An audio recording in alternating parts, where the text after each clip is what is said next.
Hello student, कैसे हैं आप सब लोग।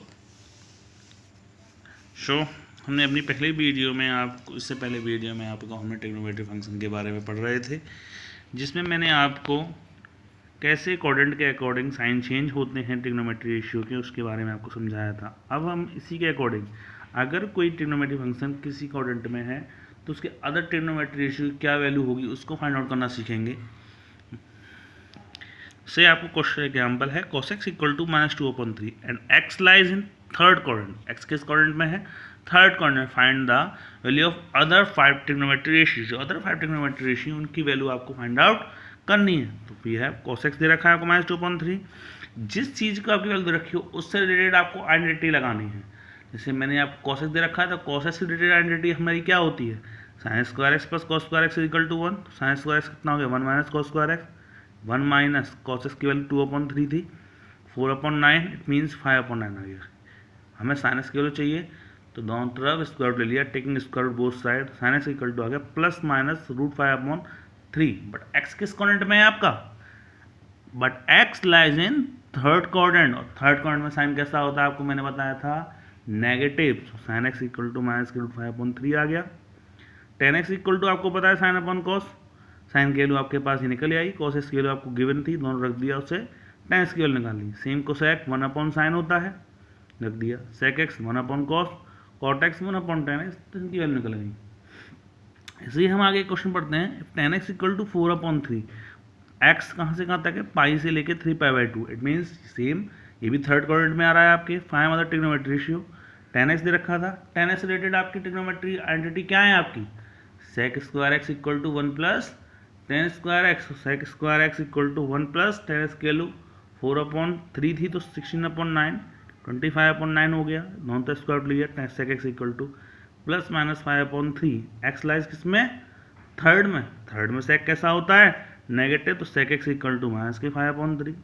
cos x कितना हो गया? 1/sec x। सबकी वैल्यू निकाल दी इस तरह से, हमने सारी वैल्यू निकल गई। आई होप यहाँ तक आपके समझ में आया होगा।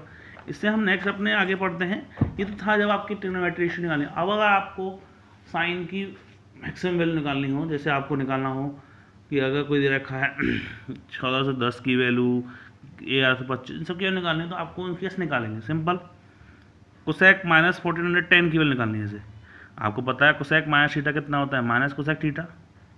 माइनस कोसेक 1410 था, 360 से डिवाइड दीजिए। 360 से डिवाइड दिया 4 टाइम, इवन नंबर ही लेके चला करिए आप। ऑड में लेने पे क्या होता है? साइन चेंज हो जाते हैं। आप इवन लेके चलो तो इवन लिया हमने, 4 × 360 -30 किया। Cosec 2nπ minus theta equal to minus cosec theta, minus minus plus. और कोसेक 30 की वैल्यू कितनी होती है आपको पता है? 2 होती है। सेम कॉस में देखा मैंने, -1125। Cos minus theta equal to कितना होता है? Cos theta. 1125 बचा। 1125 में 360 का डिवाइडेड 3 टाइम गया, 45 में रिमाइंडर प्लस के 45। 2nπ प्लस थीटा करने पे कितना आता है? cos theta. क्या बचा? cos 45। cos 45 की value 1/√2।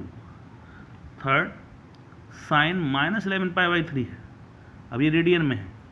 Simple, sine minus theta equal to minus sine theta होता है।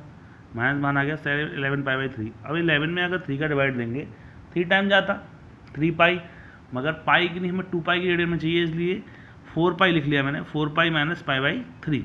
4π को हम 2π ले सकते हैं, तो मैंने इसको 2nπ माइनस थीटा की फॉर्म बना दी। 2nπ minus theta equal to कितना होता है? Minus sine theta. Minus sine π/3 minus minus plus sine π/3 value कितनी होती है? √3/। Same tan 19π/3। 6 का डिवाइड 3 का डिवाइड देंगे 6 टाइम, 6π प्लस π/3 लिख सकते हैं। 3 × 2π मीन्स 2nπ से देखें तो tan थीटा होता है। tan π/3 बचा। tan π/3 की वैल्यू कितनी हो गई आपकी? √3। इस तरह से आप एक्सरसाइज 3.2 अपनी एनसीईआरटी से करेंगे। और इसके अलावा मैं आपको एक और एक्सरसाइज अपनी बुक की भेजूंगा जिसको आपको करनी है, सॉल्व करनी है। यहाँ तक आई होप सबके समझ में आया होगा, समझें आप उसे। और मेरे हिसाब से बहुत ही ईजी है। इसके बाद का नेक्स्ट टॉपिक है बेटा, वो बहुत ही इम्पोर्टेंट टॉपिक है आपके लिए, क्योंकि उसमें हम सारे फॉर्मूले के बारे में स्टडी करेंगे। कैसे फॉर्मूले हैं, उन फॉर्मूलों को सॉल्व पढ़ना पड़ेगा आपको। थैंक यू सो मच मेरी वीडियो देखने के लिए।